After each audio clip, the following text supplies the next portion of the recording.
to each other. Hey guys, this is just an update of what we've been working on this week so far, and what we're going to be working on for the rest of the week and the weekend. And we got some stuff done around the boat to make things a bit easier for me. So Dame's done the bosun chair winch off the back of the boat, which is working great. We're using it all the time. The off-road wheelchair, that's working great too. We've just come back. We're doing some alterations in the kitchen just because with more people on the boat, it's just not quite working. So we're just changing a few things. Ryan's coming up Friday through the weekend. We're going to do lots of video stuff and recording. And Dame's working pretty much primarily on the vents. Oh, one more thing. We've got a hot shower. This week we've had hot showers. It's the first time we've had a shower on the boat and it works great. So, thanks. See you later.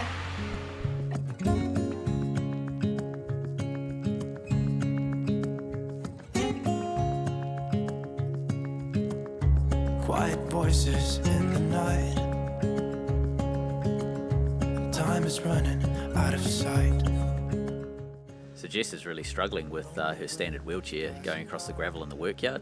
It was way too bouncy, so we destroyed it and created an off-road wheelchair. So this is a wee bit agricultural looking, but it makes it so smooth for her to go across the gravel and any sort of bumps. We're going to essentially make this into a tidy version and put fat wheels on the rear so that we can add a bit more suspension to it. Only then I see. Hold my hand and hear the words I say. Close your eyes and let us fade away. That's kind of funny. Build a secret place for you and me. Let our minds be caught up in a dream.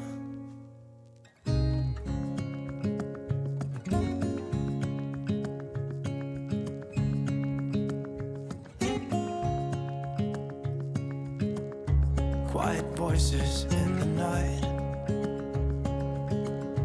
Time is running out of sight. A lonely wind is passing by.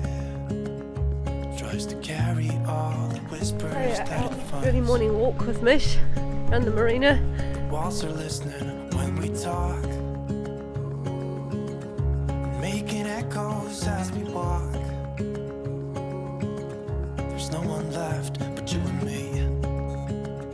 It's like a made-up place that only we can see. Hold my hand and hear the words I say. Close your eyes and let us fade away.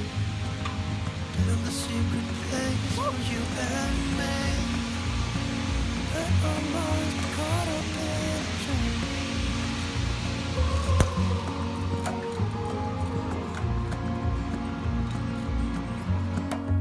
We created a couple of benches. This is a breakfast bar for the kitchen, and then we also modified the main bench, so we moved where the cooktop is and then also chopped a bit out of the width of it. Let me show you something I'm absolutely stoked about. Inside our dry room and then in the shower, steam, we have a fully functioning shower. So the room's pretty basic still. God, you can't see anything with all the steam. So the drain works beautifully. I'm just going to turn that off so you can see. The drain works beautifully. Everything seems to be functional. We will add, God, it's like a mist of mystery. We will add a couple of stainless handles in here, so that it just makes everything simple and we can, grab onto them when need be. But we're going to just use it as is, so that we can figure out where the best place to put those is going to be. So eventually this will be a gas hot water shower, but I want to show you the little gadget that makes it possible. See that little thing right over in the back there? That thing there is a little electric water heater. People are probably going to poo-poo it, but man, I've been absolutely surprised at how awesome that little thing is. So next couple of days I'm focusing on getting these, what is basically going to become a vent. So below the floor here is the what used to be the freezer room and is going to be the downstairs accommodation. So what we've done is we've obviously cut a hole in the side of the boat, so this is the side of the cabin. And then this piece of steel gets welded back in to there, so there's like a 1-inch gap all the way around for air to come in and out.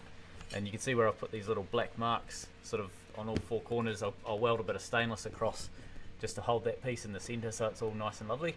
And then we create this type of arrangement here. So it's a bit like a Dorade box in that there'll be stainless flaps that overlap each other, so that the ear has to do a bit of an S-bend to actually get through and into the vent, and the water, it's difficult for the water to do that. So these will be quite tall, so they'll probably be about that high, all up. So I don't know, whatever that is, maybe 8 inches, something like that, 10 inches. And then the ear travels down this column, so there'll be a panel that goes across here, travels all the way down this column, and then through this hole that we've cut out. So what the plan is, so these are bits of stainless, we're going to be welding them in flush like that all the way around, so up this edge, etc. And then there'll be a piece of like alloy or stainless or something like that that basically gets sealed up onto this here to become essentially a watertight, I don't know what you call it, watertight board, for lack of a better term. There's also a hole, isn't there, up on the side, where if water does actually get in around that. Yeah, so have a look at the design here. So the bottom of the one that catches the water sits basically right there, so it'll run straight back out the bottom of the vent. So there's like a 1 inch gap all the way around this, and that means water can pour in and it'll pour straight back out. It's almost impossible for water to go up and around the way that we've designed it. So there's going to be like a stainless sort of thing like this. Yeah, like a shield. Okay. Cool. This weekend we are chopping into the tanks. So Ryan's coming up, and we're getting stuck into it. So this is a first of 3 steps. So step 1 is basically cut the tanks open, clean them out. Step 2 is blast it and paint it, and then step 3 is weld everything back up together. So that's it. So some things to really look forward to the rest of the week and this weekend, including a lot of videoing and a lot of editing with Ryan. So we're looking forward to that. So have a good week, and we'll catch up soon. Hold my hand and hear the words I say. Close your eyes and let us fade away. Build a secret place for you and me.